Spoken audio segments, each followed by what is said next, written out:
Mà bông hộp ngọt này này chị chăng bông bồn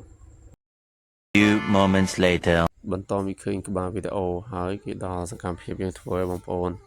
hãy complete subscribe YouTube cho mình bông bồn thìចូលទៅមើលវីដេអូនេះហើយកុំភ្លេចបងប្អូនណានេះគឺខ្ញុំកំពុងតែកូរទឹកស្ករបងប្អូនស្ករក្រហមលាយជាមួយនឹងទឹកស្ករសបងប្អូនកូរវាឲ្យចេញពួងក្រងហើយបានយើងខ្ញុំដាក់ទឹកខ្មុំមួយទៀតដើម្បីឲ្យមានរសជាតិឈ្ងុយផ្អែមស្រទន់ព្រោះយើងអត់មានទឹកចេកបងប្អូនចឹងមានដាក់ទឹកខ្មុំបងប្អូនជួយបន្ថែមរសជាតិក្លិន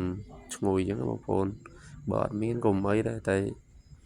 ខ្ញុំមានទឹកខ្មុំចឹងគឺខ្ញុំដាក់ទឹកខ្មុំចឹងទៅបងប្អូន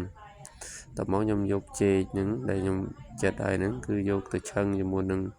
ទឹកស្ករលាយទឹកខ្មុំដែលយើងបានកូររួចមិញចឹងបងប្អូនយើងឆឹងនេះខ្ញុំកំពុងតែត្រឡប់មកថ្នមពីព្រោះចេកហ្នឹងវាទុំអញ្ចឹងបងប្អូនបើយើងមានចេកខ្ចីទៅនួងតែខ្ញុំមានចេកទុំធ្វើមិនទេបងប្អូនហើយ 2,000 years later.